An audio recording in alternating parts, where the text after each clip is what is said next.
The International Gas Union is the spokesperson of the global gas industry, with members in over 70 countries across the globe, covering over 90% of the global gas market across every segment of the value chain, from the supply of natural and decarbonized gas, renewable gas and hydrogen, through to their transmission and distribution, and all the way to the point of use. IGU presents the world's leading international gas events, including the World Gas Conference, the International Conference and Exhibition on Liquefied Natural Gas, and the International Gas Research Conference Series. The IGU also publishes the global gas industry's annual flagship reports, Wholesale Gas Price Survey, World LNG Report, and the Global Gas Report, as well as various special reports such as Gas for Africa, the role of gas in powering AI-driven energy demand, and underground gas storage. Our committees are fundamental to our work and our global gas industry. Their insights, cross-sectoral collaboration, and outputs have been at the forefront of our industry for almost a century. IGU has also released its first manifesto. Established in 1931, the IGU is a not-for-profit membership organization registered in Vevey, Switzerland, with its secretariat based in London, United Kingdom. The IGU's mission is to advocate for gas as an integral part of a sustainable global energy system and to promote the gas industry's political, technical, and economic progress. Our membership exceeds 140, representing the most significant gas entities in various countries, interested in advancing the global gas industry.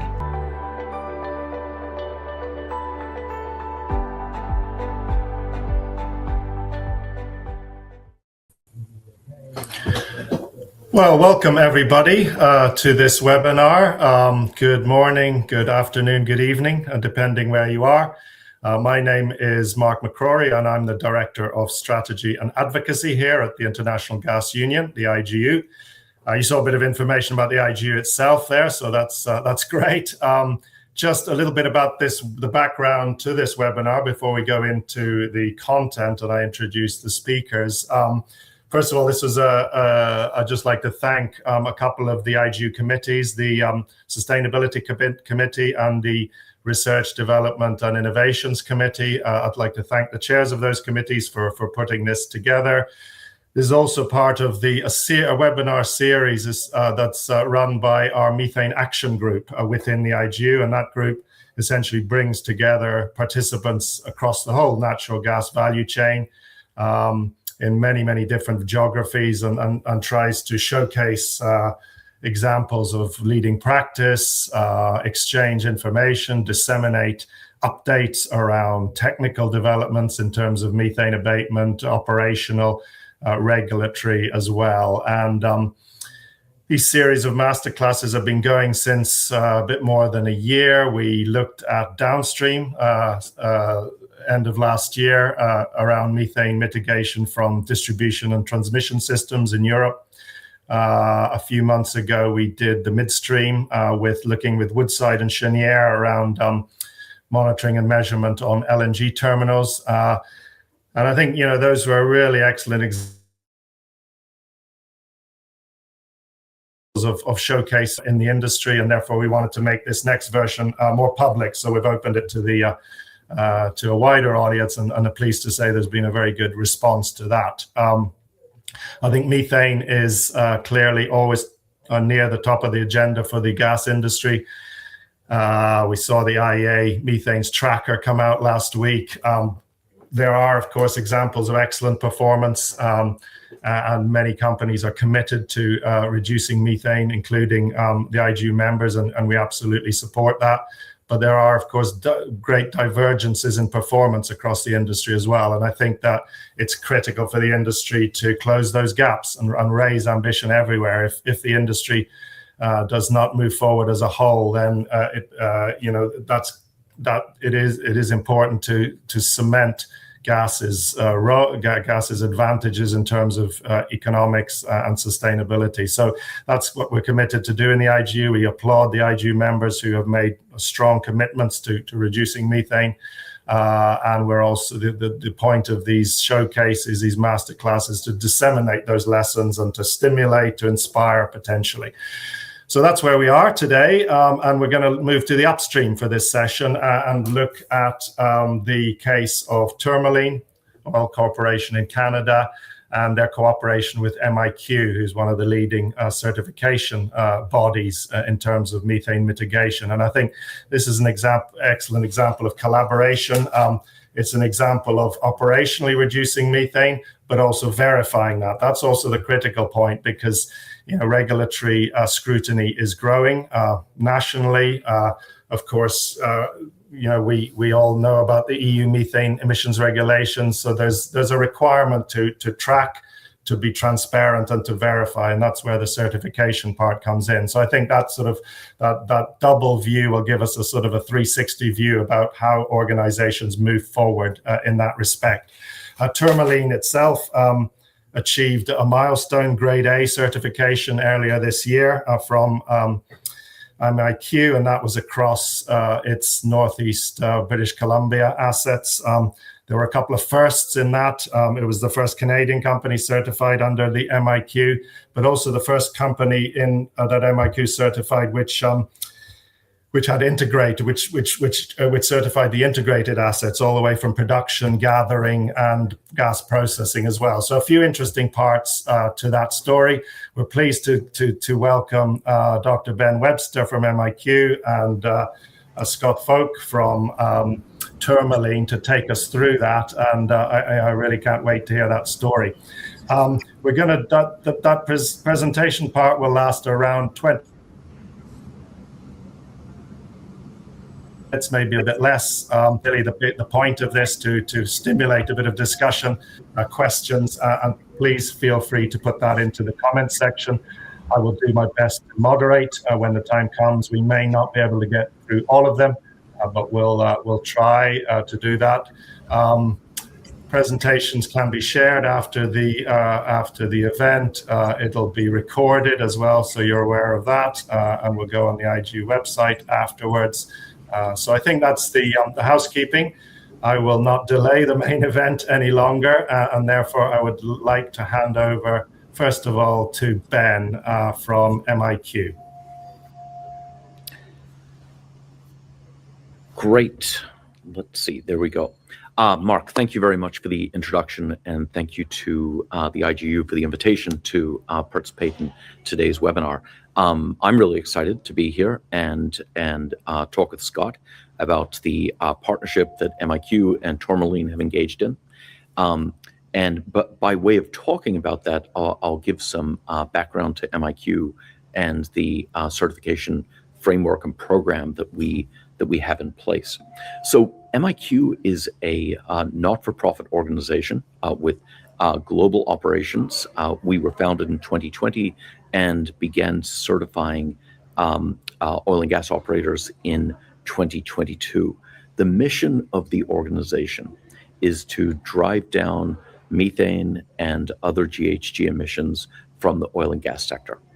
And from the outset, MIQ recognized that I think traditional ways of approaching GHG emissions and methane emissions through basic transparency or basic reporting or naming and shaming, those approaches simply weren't going to work and were not going to realize the methane reductions at scale, which are really necessary to bend the curve on emissions and subsequent climate change. So we, as we address kind of how methane emission approaches had been handled in the past, we recognized there needed to be incentives in place for operators to substantively drive down emissions. And those incentives can really take two forms. They can be regulatory incentives or market incentives. Regulatory incentives, I might phrase, not in a pejorative way, but might phrase that are negatively based. They are negative incentives that can punish actors, operators for insufficient activity or bad behavior. On the flip side, We have market incentives, which provide rewards for achieving desired results and for the type of operations or behavior that we want to see. MIQ sits squarely in that market incentive role, and we are currently certifying approximately 30 BCF per day, and most of our operations, or most of our certification per se, are in North America, including Tourmaline, which we'll hear about in more detail. But we're also certifying assets in the North Sea and offshore assets off of North America as well. So how do we go about doing this? MIQ has put together a certification framework for both crude oil operations as well as natural gas. We have a monitoring and reporting standard. We have standards for each section of the value chain, including for integrated facilities, which is where Tourmaline has really kind of pushed boundaries. So these monitoring and reporting standards, as I'll describe in more detail on the next slide, provide a pathway for MIQ to be able to grade the methane performance or methane leakage of oil and gas operations. And we have a verification program where, and this is the middle pamphlet you'll see on this slide, we recognize or accredit third-party auditors who will engage in in-person verification activities of operators' methane performance. So they will go on site to verify at a reasonable assurance level, and then the results of this monitoring, reporting, and verification program results in certification and the production of certificates. And the certificates are produced on a 1 MMBTU to digital certificate scale. These certificates are stored in a digital registry, which tracks title and ultimately tracks the retirement of the certificate upon combustion of the gas. So this is in very basic terms, the methane performance framework for crude, very similar to natural gas. On the left, you'll see 3 boxes: methane intensity, monitoring technology, deployment, and then company practices. The standard has grading schemes for each of those elements, each of those 3 pillars.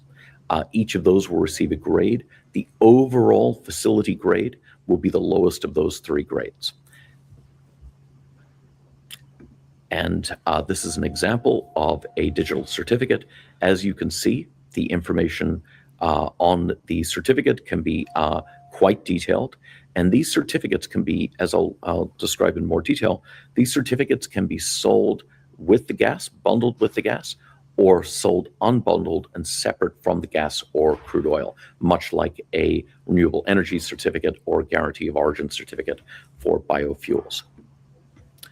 So I think, why are we doing this? What's the approach that we're doing? What's the kind of market approach that MIQ has embraced? Well, the key to methane performance certification is that we feel it is a very cost-effective and efficient mechanism to address the energy trilemma of sustainability, energy security, and pricing. A certification, a market to be developed requires credible reporting. It requires relaying key information and creating incentives. And the certification program allows for that. What we're effectively doing is seeking to move the natural gas market from a commodity market where all gas is treated the same to a differentiated market whereby purchase decisions or demand side decisions are based on methane performance, where a buyer, whether it's an LNG buyer, an industrial user, a utility who is interested in purchasing lower upstream emission gas, will buy gas and or certificates which have a higher grade associated with it. That creates market incentives for those entities, those operators who are either not certified or have received a lower grade, meaning they're a higher emitter, to improve their performance. Otherwise, they will lose market share. So what we see here is a variety of reasons why we want to move towards low upstream emission gas or certified gas or differentiated gas. These are all kind of synonyms. It allows for differentiation between companies. It can provide an avenue towards achieving country and climate objectives. And then it provides a solution for regulation and reporting. The EU methane regulation being a classic example of that. These certificates, when attached to LNG cargoes, serve as information vehicles regarding the emissions performance of upstream producers, and European importers who compile these certificates together on a cargo by cargo basis can use that summed emissions information from certificates for their Annex 9 reporting.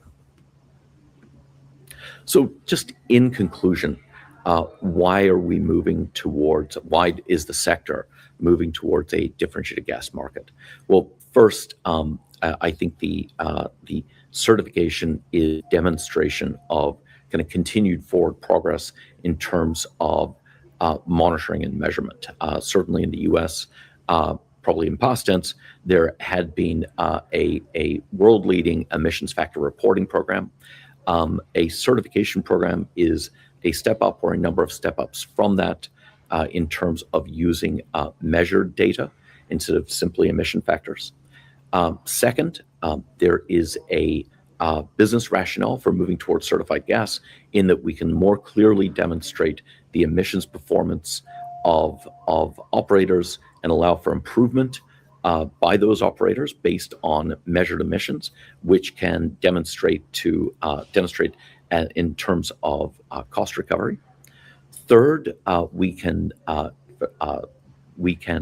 use certified gas for compliance with regulatory programs like the EU methane regulation, using MIQ certification framework, as well as our CIRS program, which is the Certificate Interregional Import System, the set of rules which allow certificates from one country or region, like Canada, to be utilized in another region like the European Union.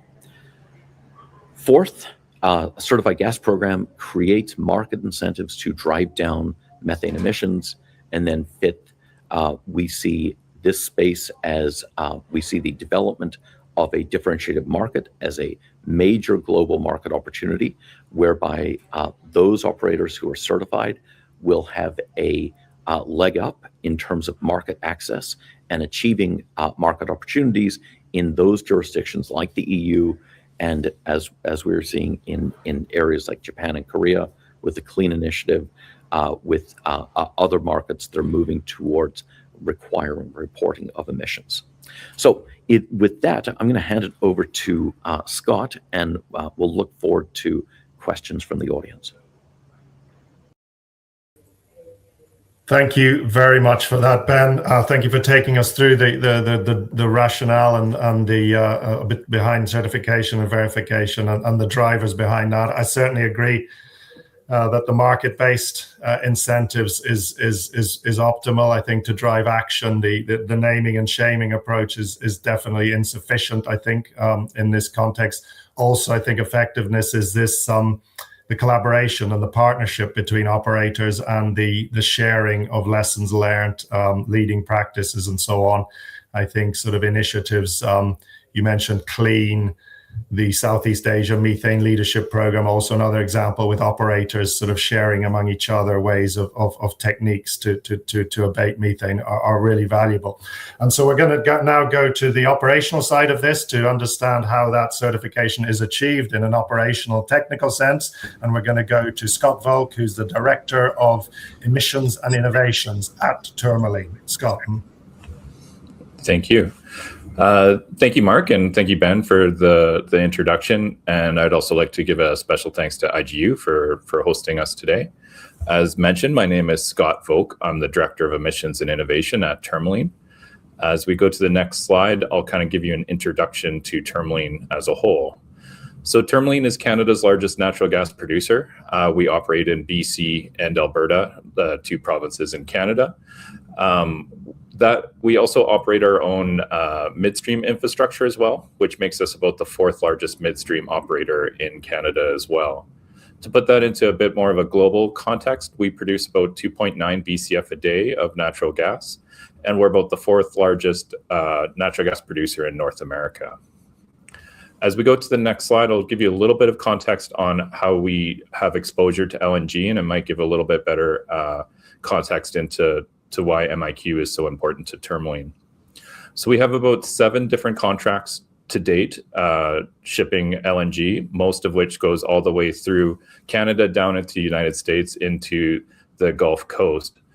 So those 7 contracts are hitting different points in time, some of which you can kind of see on the bottom right as we move towards 2030 as the methane border adjustments in EU are in full force. We have a large amount of gas moving into the European Union.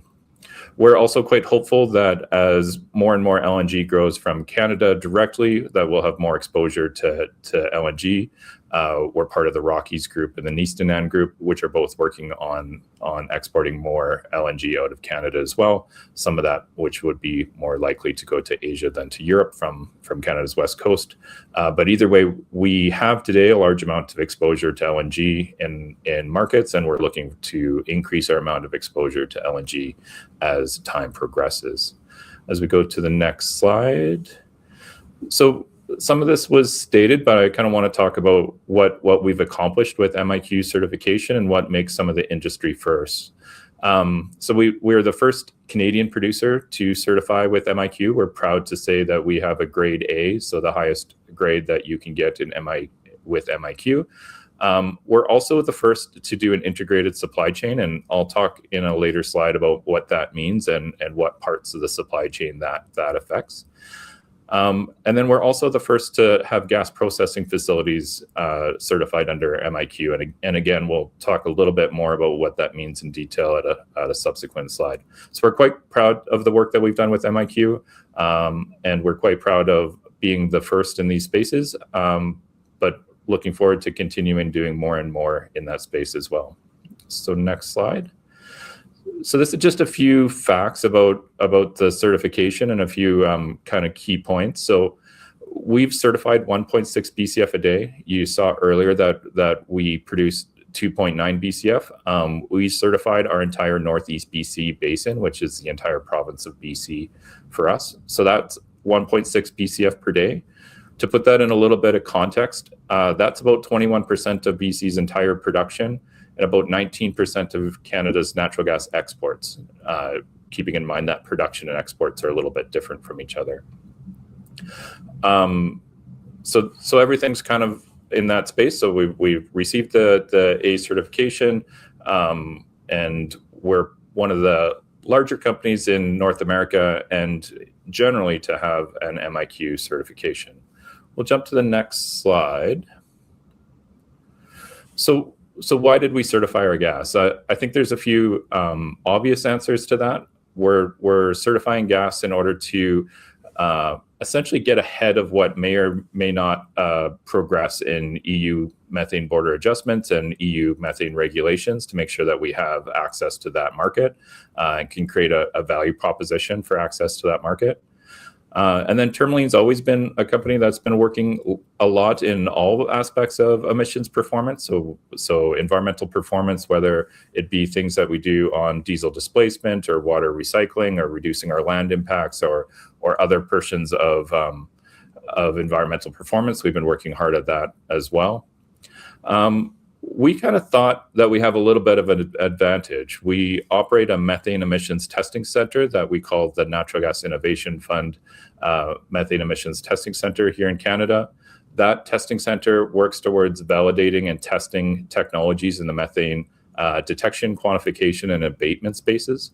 So that kind of gave us special insight to have a really good understanding of where our methane performance is today.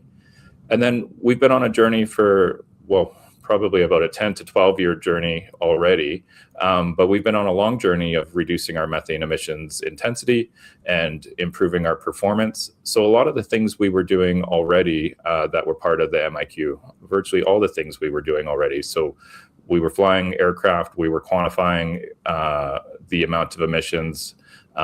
So we were doing a lot of work in that space already. So it was a little bit easier for us to get this certification than it may be for other companies.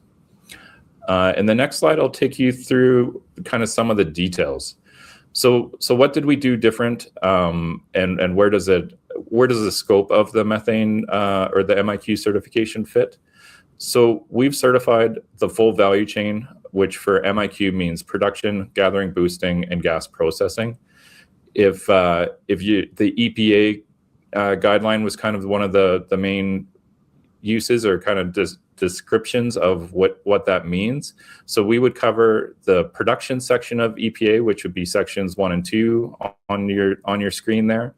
We'd be covering the boosting section, so that would be number 5 on the screen, and we'd be covering the entire gas processing section, so that's 6 and 7.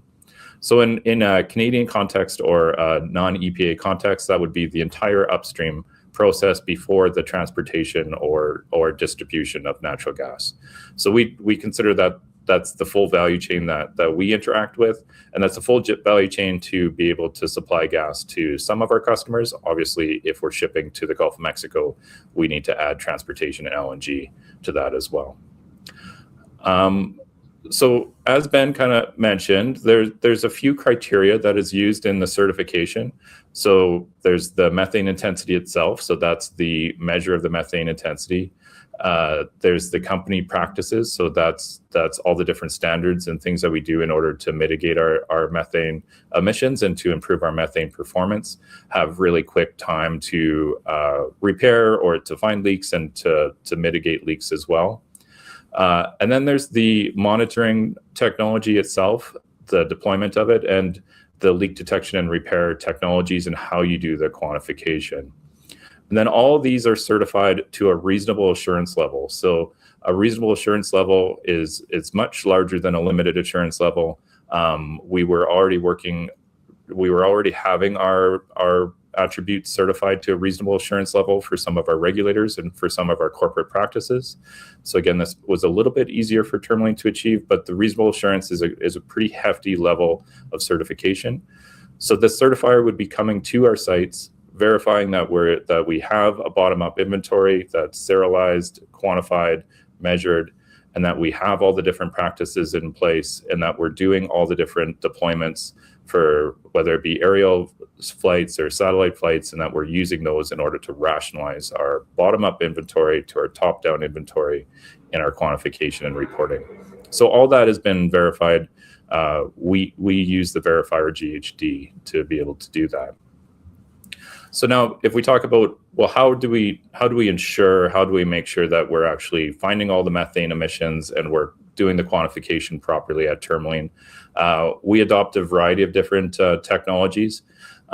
When we worked with MIQ, we actually went a little bit further than the standard matrix and made a custom piece of work in order to integrate all the different technologies that Tourmaline likes to use in our quantification and detection work. So at a high level, we use GHG SAT in order to monitor all the basins that we produce in. So that's a high level satellite detection. That's something that's kind of, we didn't use in the specifics for the reasonable assurance, but we do use across Canada to make sure that we're aware of any large leaks.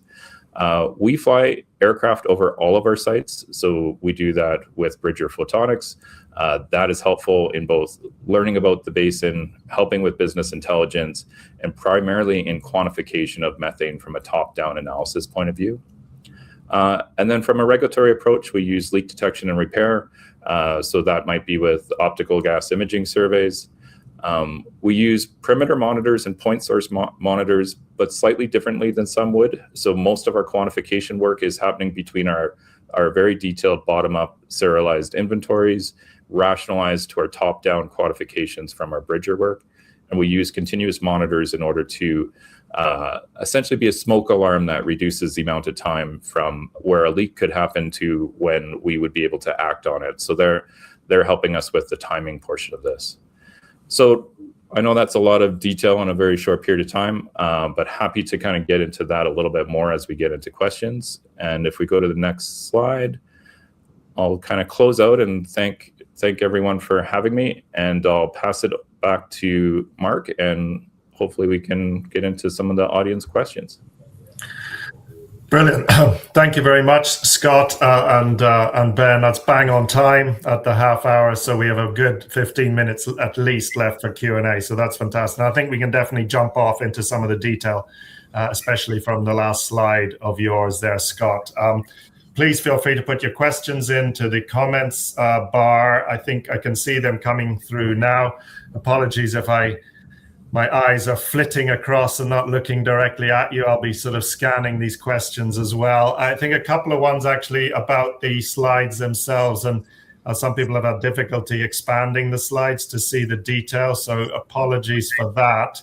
But all I can say is that the slides will be available to share with participants, so you'll be able to look at those afterwards. But I appreciate that. So a couple of comments on that side of things. So good. A couple of, while we're waiting for some of those more to come through, I think the first jumping off point is around cost, actually, which I think I see a few on.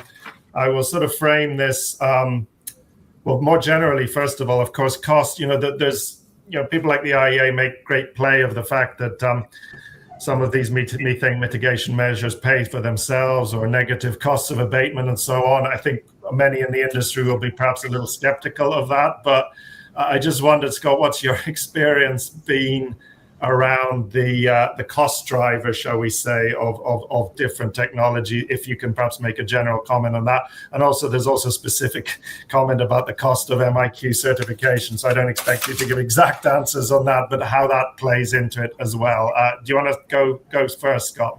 Sure, I can touch both of those, at least at a high level. I don't know that I'll tell you like the dollars and cents of any of them.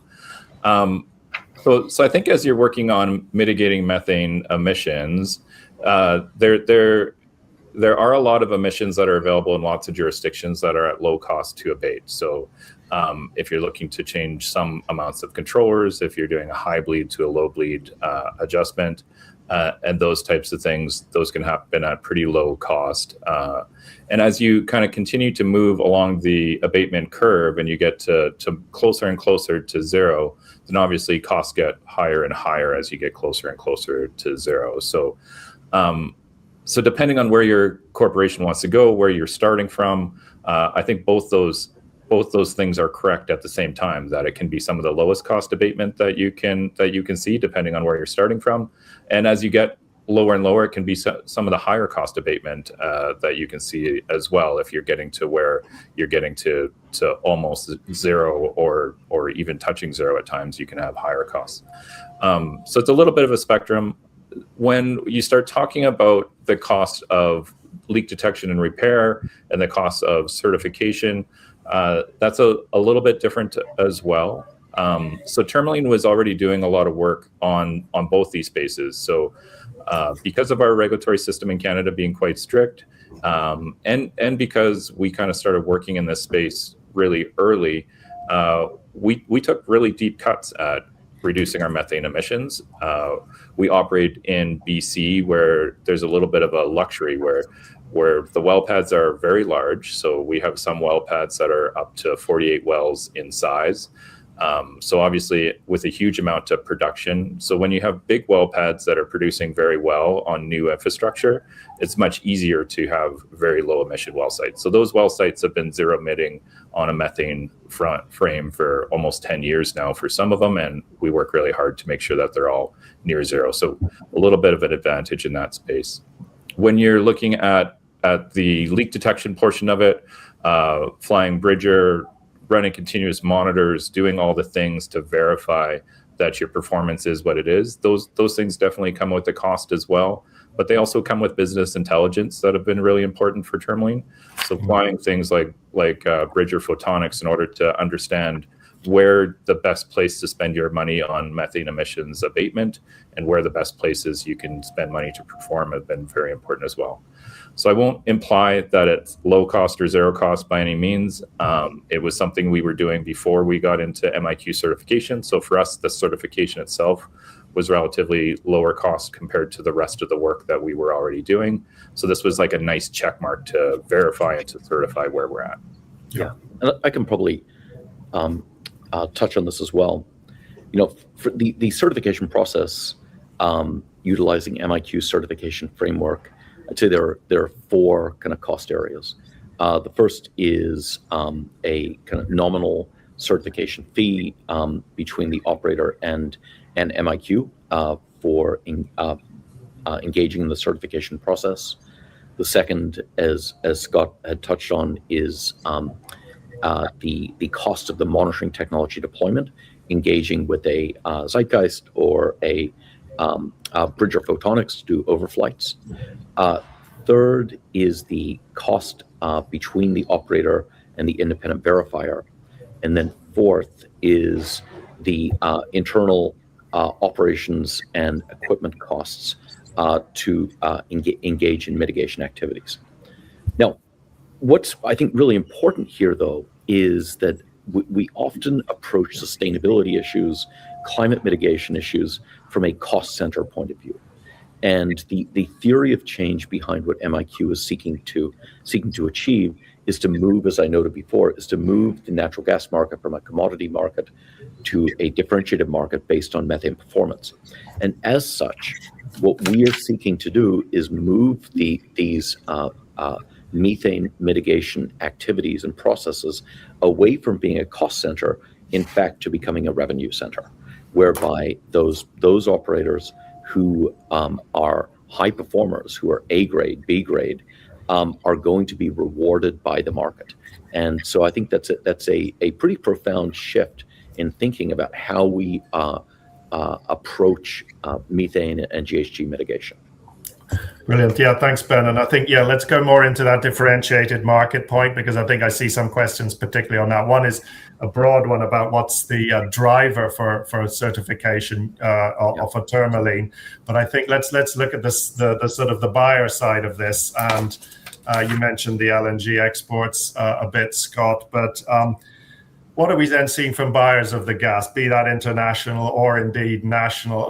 Is there a premium emerging for certified gas, because that is the final arbiter, I suppose, in terms of whether it's a differentiated market. So perhaps you both, but Ben, do you want to carry on that, and then maybe over to Scott? Sure.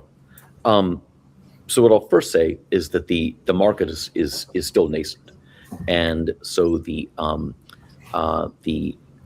high premiums have not developed at this point in time. We're seeing the premium for certified gas as being pretty marginal, and the flip side of that is that is indicative that this is a very low cost enterprise, especially for demand side users. So why are operators, and Scott will be able to speak to this in greater detail, but why are operators interested in engaging in the differentiated gas market? First, it provides an opportunity for increased market share as opposed to potential cost premiums. The second is it provides a certified gas certification certificates can provide a entry point into particular markets. And so I think as the EU methane regulation begins to be implemented in full, the European regulators are demanding that the emissions information of production sites be verified and be provided to those regulators. And certificates and certification programs are a method of doing that. And then third, I think the having an independent, nonprofit, third-party certifier like MIQ can provide a real sense of credibility for operators to be able to state what their emissions are. And in other words, it's not them self-reporting. It is a independent, legitimate third-party acknowledging what the emissions performance is of a particular operator. So there are multiple reasons why an operator might enter into the space. Okay. Scott, I mean, you're not the director of marketing. I can jump in and maybe add a couple things to that as well. So I do agree with Ben that it is I think, and Mark, you said the right word, it's an emerging market. So I would say it's not exactly huge today. Yeah. But it is growing, and there is lots of interest in the space for sure. So we're getting lots of inbounds already, and we've only been a part of this since January, so that's been really exciting. But including the ability to kind of gain a premium for the natural gas, there's also a risk component to it. So as I kind of showed in our exports, a lot of our contracting that we're doing for LNG exports right now is being contracted into 2030 and beyond at this point in time. And given things like the EU regulation will be coming into full effect at that time, then we're doing a lot of risk mitigation with this certification. So the customer that we're selling to and will be subject to the import border adjustments, they're in a much better space and will consider our natural gas to be significantly lower risk than something that was from somewhere else. And we consider it a lower risk as well, because we've already done all the hard work in order to do the quantification, do the leak detection, have the policies in place, have all the hardware on the ground, and now the certification in order to be there. Now, will it need to change as more regulations are defined? Very likely.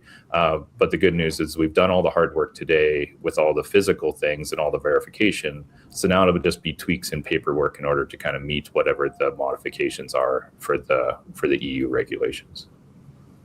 Thank you, Scott. No, that's a very excellent point there. It's about being fit for the future, no matter how the regulatory picture evolves and so on. So I think that's really an important point to make.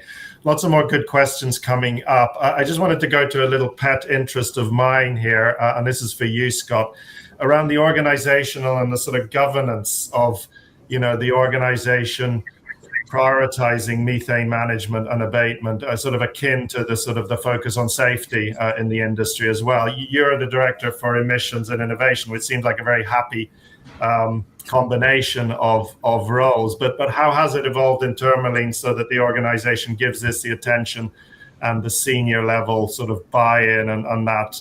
How any lessons learned from that process? Yeah, like I really love the organization I work for, because it's been easy to step into this. So we actually kind of noticed, because we were so focused for so long on efficiency and having efficient production, that we were actually also being really, really high performers when it comes to emissions performance. So obviously the most amount of product that you can produce with the least amount of waste gives you the most amount of efficiency. So that was always fundamental, even kind of before methane was on the radar, kind of back in, let's say, the 2012, maybe 2010 kind of days when methane first really started coming. So that was kind of nice to have, that we were already in a very good space. And then that put us in a place where we have the luxury of being able to invest in emissions reductions where we think we'll have returns. So for example, that's this conversation that we're having today about how we're investing in our emissions reductions that are getting us returns and getting us access to markets that other people can't necessarily access, and getting hopefully a return for the value of the certification here very shortly as well. So that's kind of been a luxury. And then this innovation space being kind of put hand in hand with the regulatory reporting and the emission side is to me where companies need to be at. Having the methane emissions testing center, my group does all the work that we do in carbon capture, all our diesel displacement initiatives, everything kind of fall into that. So it has always been a really good thing in our corporate culture that we've always been working on environmental performance and operational performance all at the same time, using the same methods as well. We set short-term targets to hit our emissions performance, and the same way we set short-term targets on our production performance and our stock performance as well. Okay. Thank you, Scott. That's very good. Yeah, a lot of questions coming in quite on the regulatory piece, which some fairly specific. I'm not sure we'll be able to go into that much detail, but before we just go to the regulatory piece, which I promise we will get to, just a question on the some of the measurement and technology sort of deployed.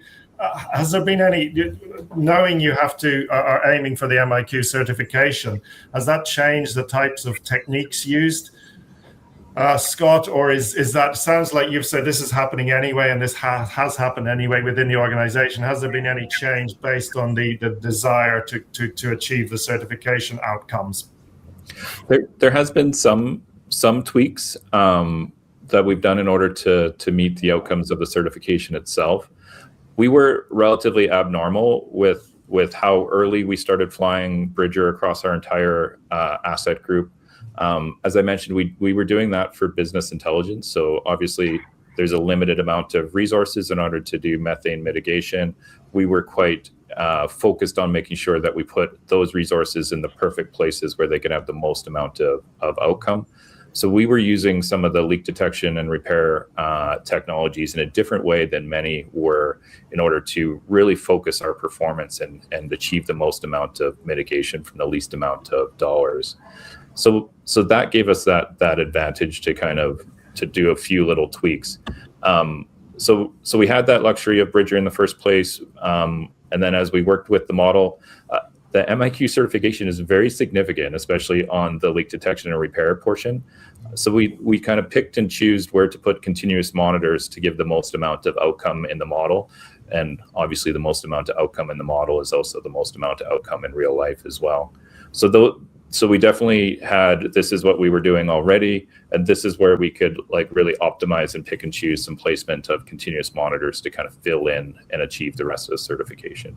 Okay, and just the last question that's come in, especially on that, suggesting that you wouldn't shift the monitoring technologies to certifiable assets away from others, and I think that's the suggestion in this question, but I assume that's not the case. This happens in Alberta as well as Northeast BC, presumably.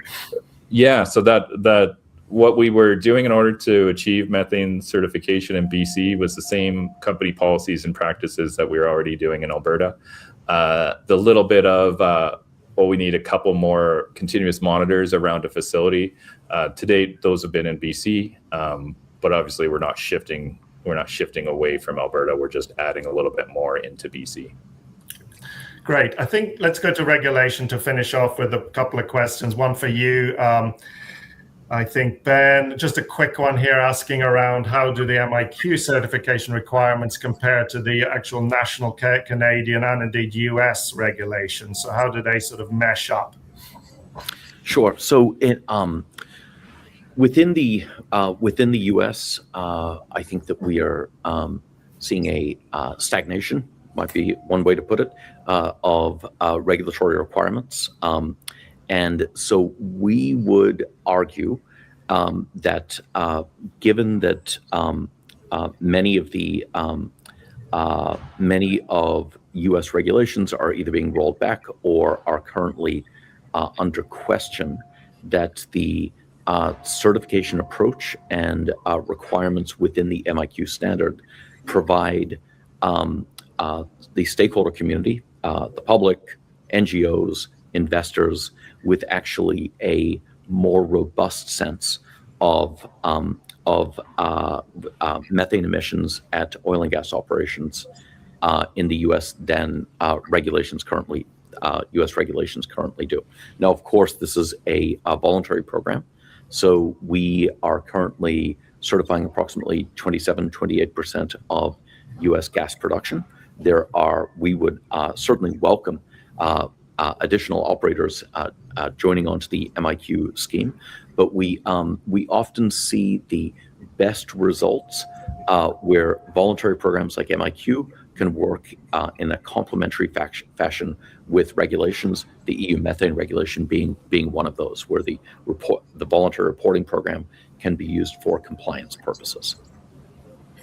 Okay.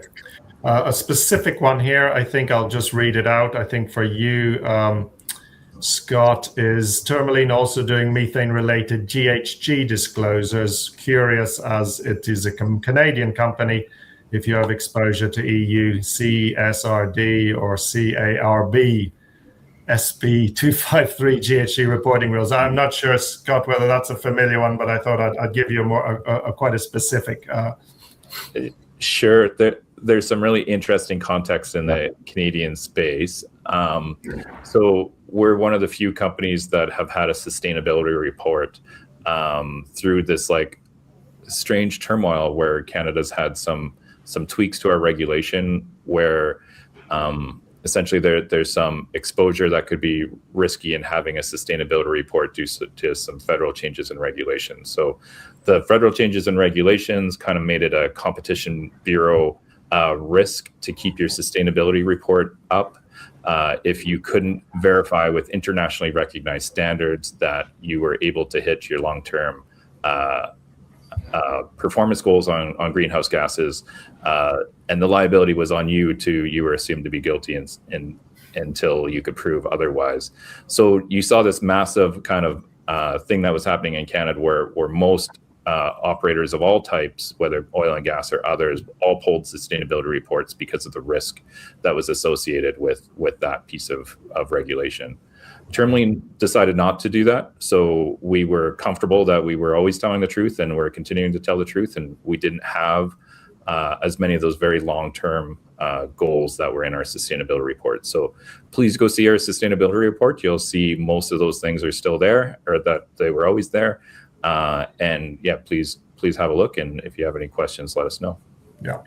I think there was an earlier question, indeed, from Canada, Scott, around potentially unintended consequences of certification. So perhaps that is a sort of a nod to some of that. So I think we'll need to go to the last question. I'm afraid we're a little bit over the intended time, but it's been a very rich Q&A session. But I think this will just be around there. Last question on, the Asian picture, because yes, I mean, we've talked about EU, MER, but I guess a lot of the Canadian LNG probably destined for Asia, I would imagine, Asian markets. You mentioned the Clean Initiative already, Scott, but I know there's a lot of cooperation between Canada and some of the buyers in Asia and Japan and Korea. Maybe first of all, Ben, just to finish, your view on certification in Asia. How's that progressing, and what's the sort of, what do you see at the moment from the MIQ standpoint?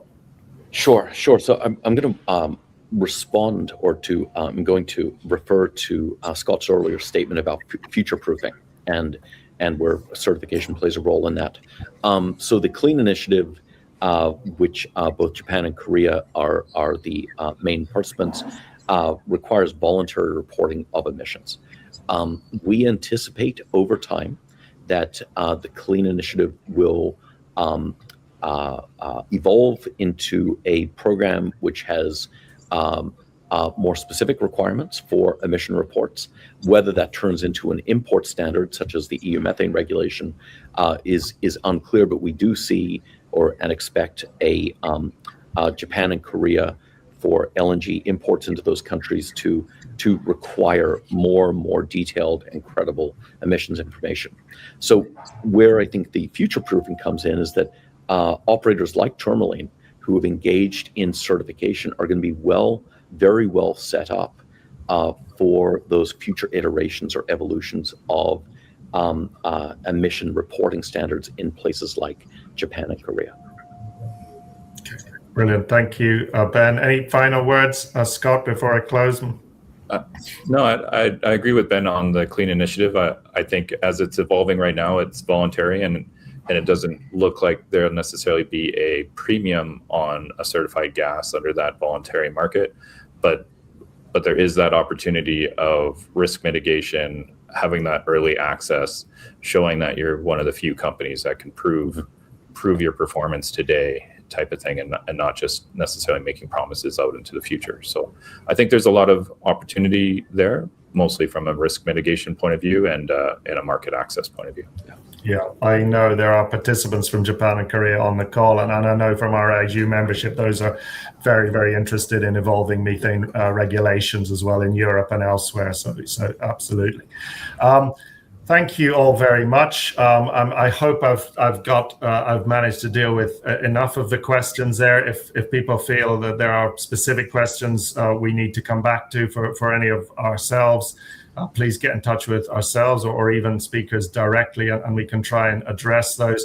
Thank all of you for attending today, and indeed on being so active on the Q&A box, which I think is a testament to both presenters and what the interest and the importance of the topic for the gas industry. So once again, thank you very much to Ben and to Scott for sharing those insights, sharing Tourmaline's journey as far as certification is concerned, and really appreciate your time today and your generosity with the insights. So thank you. I will close it there. If you've enjoyed this one and found this useful, keep your eyes open for the next iteration. We haven't decided which part of the gas value chain we will look at next. So any suggestions of themes, organizations, or bits of the value chain to focus on would be gratefully received, or indeed volunteers to do that. Otherwise, many thanks indeed, both first of all to Scott and Ben, and for all of you for participating. And I will wish you a very pleasant rest of the day wherever you are. Thank you so much. Bye-bye. Thank you. Thank you.